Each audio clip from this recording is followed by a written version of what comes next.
Your soul deliberately chose that woman as your mother. It wasn't a coincidence or a curse of fate. It was a spiritual agreement, a pact between souls that was formed before your birth. When you came into the world, your essence already knew the challenges that awaited you in living with her. Even if remembering hurts today, know that behind every pain, every silence, every caress you never received, there is a lesson your soul needed to experience in order to evolve. She was not your enemy, but the messenger of a greater plan. You are not the victim of that suffering, but the one who arrived to transform it into wisdom. It doesn't matter if your childhood was marked by harshness, absence, criticism, or abandonment. None of this happened by chance. Every experience had a profound meaning. If you find the courage to look beyond the pain, you will discover that this relationship, so complex, so intense, so sacred, can become the most powerful portal to your authentic inner freedom. Stay with me, because understanding that your soul chose that mother and the spiritual contract that united you before this incarnation can completely revolutionize your understanding of your personal history.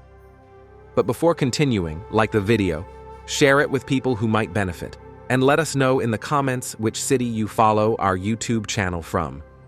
Now, delving into the mystery of spiritual choice. Understanding that your soul has chosen that specific mother is not easy, especially when painful memories, shortcomings, or traumas continue to weigh on your heart.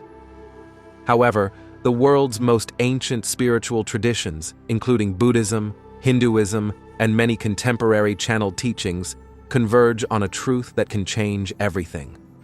Before incarnating, we select the perfect environment for our spiritual growth, and this includes our physical body, our country of birth, and yes, even our parents.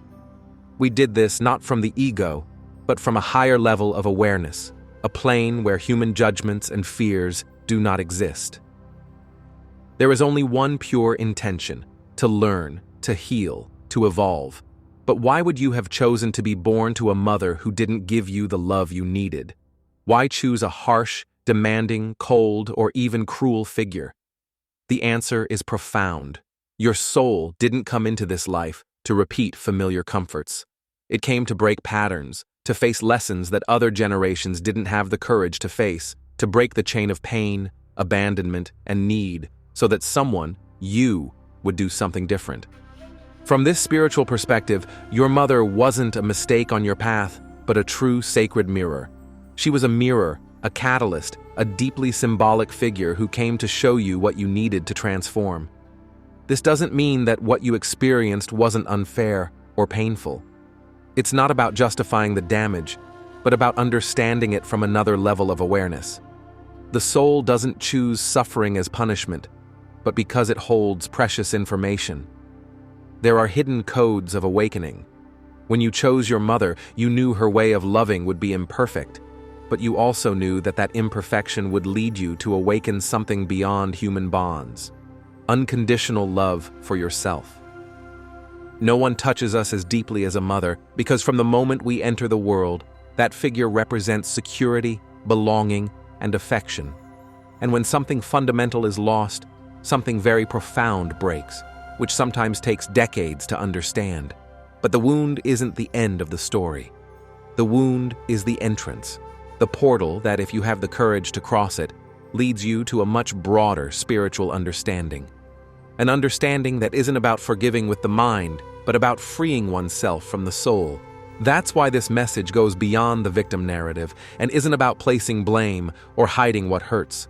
It's an invitation to see your story through different eyes, not as a wounded child, but as a soul who has chosen to grow through that experience. And that's where many things begin to change. Because when you understand that your story has meaning, even if it hurts, when you understand that nothing was a coincidence, you can begin to transform the victim narrative into a story of wisdom and inner power. The relationship with your mother is one of the most powerful and, at the same time, most difficult connections we face in this life. And if you're listening to this message, it's probably not by chance. Perhaps you've felt for years that something remains unfinished, that there are emotions you can't quite let go of, or questions that still remain unanswered. Stay with me, because what we'll explore from now on will not only touch on your personal history, but will speak directly to your soul, to that part of you that already knew but needed to remember. Because healing the bond with your mother doesn't always mean physically reconciling. Sometimes it means understanding, being grateful, and silently letting go. And this, though it may not seem like it, is also love. To better understand this process, we must explore the wisdom of the bardo. The soul chooses its destination. Before the body exists, the soul already has clarity, not about the physical details of its life, but about the lessons it must integrate in order to evolve. From that expanded state of consciousness that in some Buddhist traditions is associated with the bardo state, the space between one life and the next, the soul observes everything from a broader perspective: its unresolved karma, its unfinished learning, its inherited patterns, and the knots it has not yet managed to untie. And it is from there that she begins to choose, not with the logic of the human ego, but with the wisdom of someone who already understands that evolution doesn't always come from pleasure, but often from conflict, pain, discomfort, from what challenges us enough to force us to awaken. Thus, she chooses her new life, not from a catalog of comfortable experiences, but from a spiritual map where she recognizes which connections, which environments, and which challenges will help her polish her soul. And among the most important decisions is her, your mother. The conscious choice of the mother. You don't choose her for her tenderness, her smile, or her sweet voice. You choose her for what she brings in her energy, for her emotional weight, for her lineage, for the kind of love or pain that will be the exact point of friction you need to grow. You choose her because she reflects something of yours that you haven't yet healed, and because you somehow know she also needs you for her process. Yes, sometimes mother-daughter or mother-son relationships are harmonious, easy, and sweet. But at the soul level, this doesn't matter as much as what that bond can activate. Your mother is the channel through which you came into this world, but she is also one of the most powerful mirrors you will face in this life. And this is no small thing, because the first thing your mother does, even before you have any memory, is to mark you with an energy, an emotional frequency that will be the foundation on which you will build your bonds, your identity, your self-esteem. Therefore, in many Buddhist teachings, the mother is spoken of not only as a biological figure, but as a symbol. The mother represents attachment, desire, the root of what is most difficult for us to let go. Maternal symbolism, and at the same time, it represents compassion, birth, interdependence. It's a paradoxical figure, as is often the case in life itself, full of duality, contradictions, wounds, and beauty. And that's precisely why your soul chose it, because its energy contained the exact elements you needed to develop what you couldn't have learned any other way. Perhaps you needed to learn to set limits, or perhaps to forgive the unforgivable. Perhaps you came to break a cycle of abuse, or to navigate the pain of abandonment, until you finally remember that you are not alone. Whatever the reason, what matters is that this choice wasn't an accident or a punishment. It was an act of profound spiritual purpose. And if you're here listening to this, it's probably because a part of you already knew it, had always sensed it, that deep down, beyond the sadness or anger, you felt that that story contained something more, something that hadn't been explained to you, something that logic can't comprehend, but that your soul has never tired of trying to remind you of. At this moment, an awakening of understanding occurs. Perhaps, until now, you've been carrying on that relationship out of resentment, out of an open wound. And that's okay. That's part of the process too. But today, you have the opportunity to look at everything from a different perspective, not from what you've missed, but from what you came to heal through her. Because every mother represents something that your soul has come to master on another level. Detachment, forgiveness, self-esteem, trust, compassion. Sometimes all at once. And it doesn't matter whether your mother is alive or gone, whether you're in contact with her or not. What matters is that this story still lives within you, and that your soul now has the opportunity to rewrite it, not by changing the past, but by ceasing to carry it like a burden. There's a powerful phrase in Tibetan Buddhism that says, "The root of suffering is attachment, and the mother is the first seed of that attachment. This isn't a condemnation, it's a clue, a compass to find the way out of suffering. If your soul chose that mother, it also chose the possibility of healing that bond. Healing as understanding. And healing doesn't always mean embracing or reconciling on the physical plane. Sometimes healing is simply understanding, realizing that there was a greater plan behind that relationship, and that plan is now in your hands. Your history with your mother isn't an obstacle. It's the most powerful initiation your soul could have chosen. Your mother not only gives us life, but also provides us, often unknowingly, with a raw but necessary reflection of who we are and everything we came here to transform. From a spiritual perspective, every human being you encounter functions as a mirror, but your mother is the first and most powerful of all, because it is with her that we begin to shape our understanding of the world. Through her energy, her way of speaking, loving, caring, getting angry, or remaining silent, we are absorbing all of this as the first patterns that later become part of our identity. And this happens even before we have any memories. When your mother held you in her arms or let you cry, when she caressed you, or when her gaze avoided yours. In those small, invisible gestures, your soul received information far deeper than language. And this emotional information has become engraved not only in your mind, but also in your body, in your energy, in the way you relate to yourself and the world, the echo of the past in the present.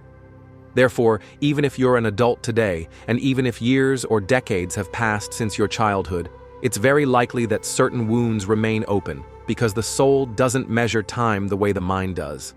For the soul, the past isn't behind us. It lives on in every reaction, in every fear, in every pattern you repeat without realizing it. And this is where your mother becomes an irreplaceable mirror. If your mother was critical, perhaps today you too are your own worst judge. If she was absent, you may live in fear of abandonment. If she was overprotective, perhaps you felt like you couldn't breathe on your own. And if she was dependent, perhaps you grew up carrying the guilt of never being enough. But in any case, her energy didn't just reflect her own wounds, it also activated yours. Because you didn't come into the world clean. You came with a karmic history, with memories, with unresolved learnings from other lives. And she, your mother, was the perfect figure to touch those sensitive spots and make them visible. Not to punish you, but so you could see them. Enlightenment through pain. Pain doesn't always come to destroy. Sometimes it comes to enlighten. And while it hurts to accept that someone you hope to receive pure love from has ended up reflecting your most broken parts, that acceptance can mark the beginning of a new awareness. Something profound happens when you begin to recognize that your mother, through her own unique way of being, showed you everything you needed to see in order to free yourself. And it's not about idealizing her or immediately forgiving her.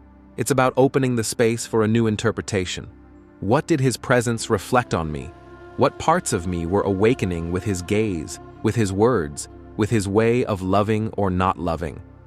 When you ask these questions from the soul and not from the ego, something begins to change. You begin to see that the most difficult stories are not eternal chains, but doors that open when you decide to walk through them with awareness. And that's when the true miracle happens. You no longer react from the wound, but from understanding. You no longer repeat the story, you transcend it. And this is spiritually one of the most powerful acts you can accomplish in this life. The power of recognition. Because when you see your mother as a mirror, you can see that everything that hurt you wasn't designed to destroy you, but to show you your limits, your knots, your patterns, and ultimately your light. Your mother as a mirror confronts you with your ability to set limits without hatred, your need for approval, your relationship with care and autonomy, your way of loving and letting yourself be loved, and above all, your connection with merit.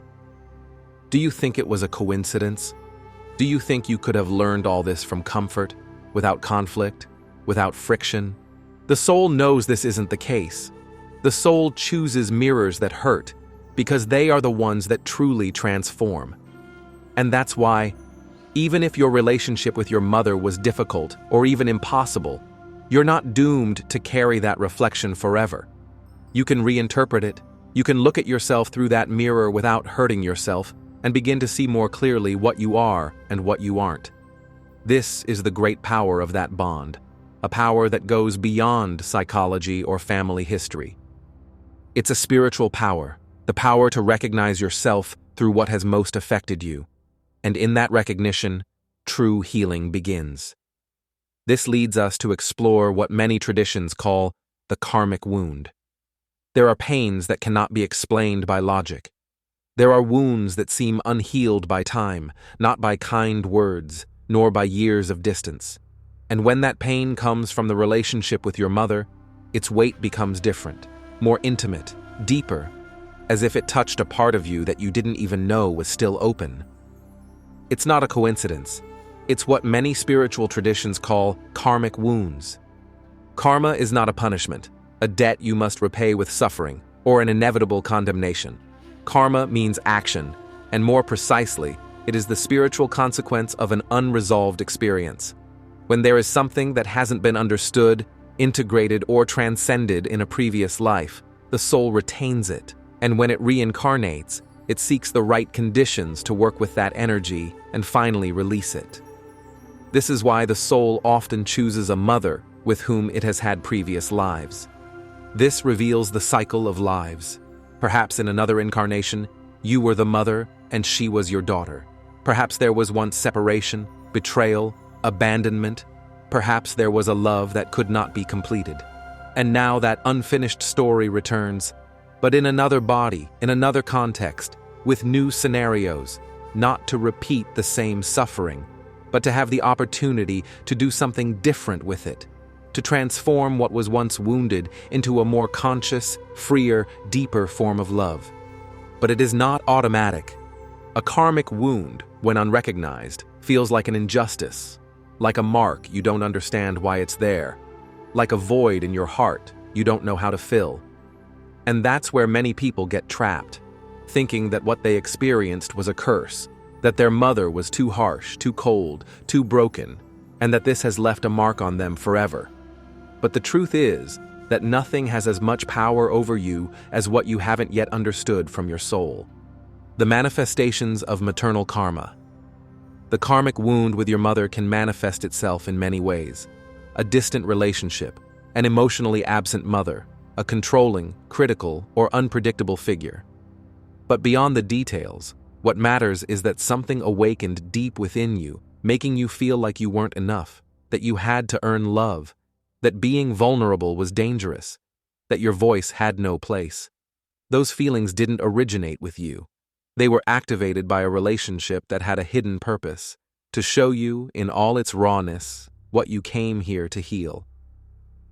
Because the soul doesn't heal in theory, it heals in the reality of experience, in the body, in connection, in the exact moment when something hurts you so much that you can no longer ignore it, and you have to choose whether to continue repeating the same pattern or do something different.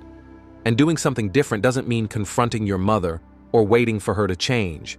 It means looking within, seeing where the wound is still raw, and beginning to heal it with the compassion that perhaps no one taught you to have, because that's where the great spiritual paradox lies.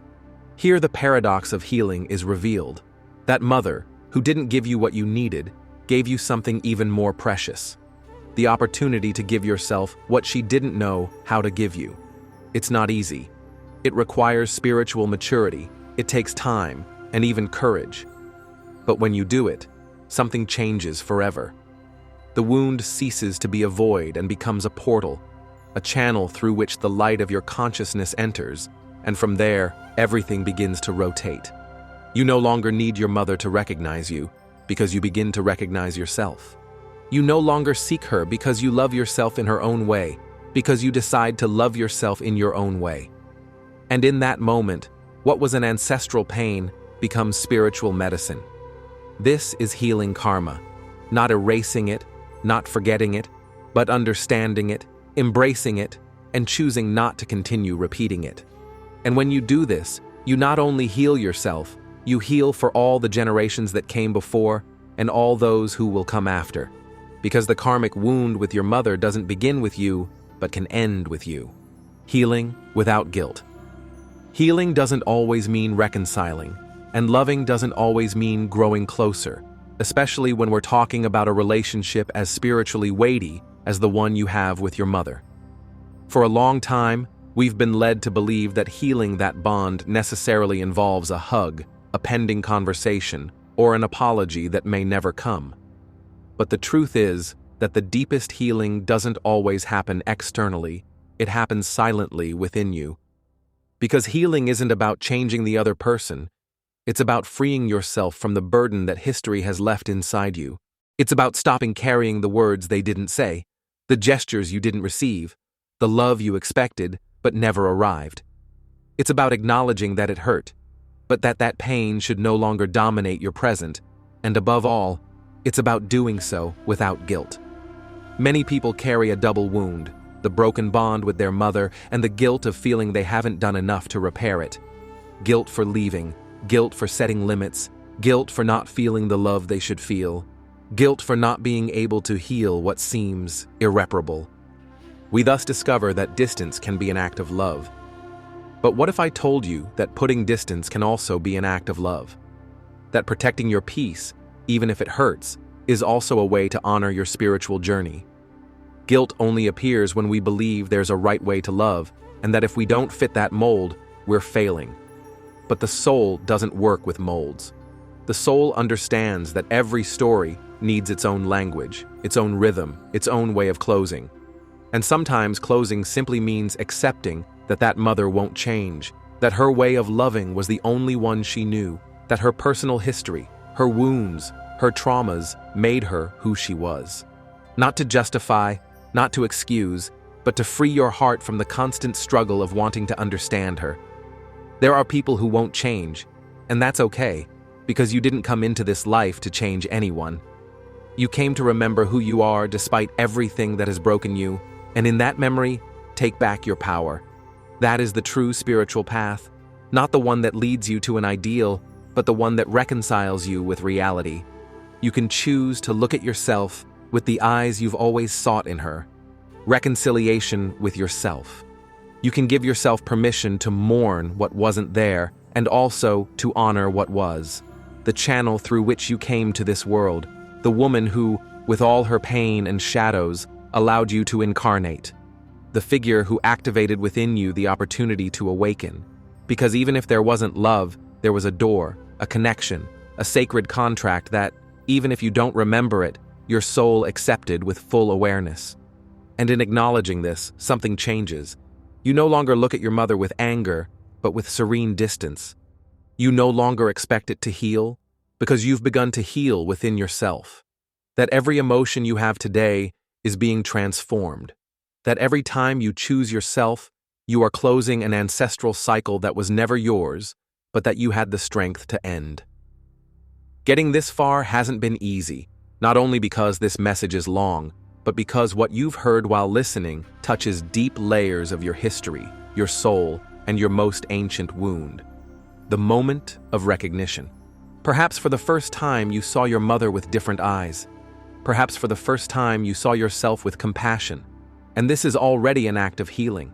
Because when you decide to look at the bond with your mother from the soul, not from judgment, not from demands, you begin to remember something sacred, that you didn't come into this life to be trapped in the past.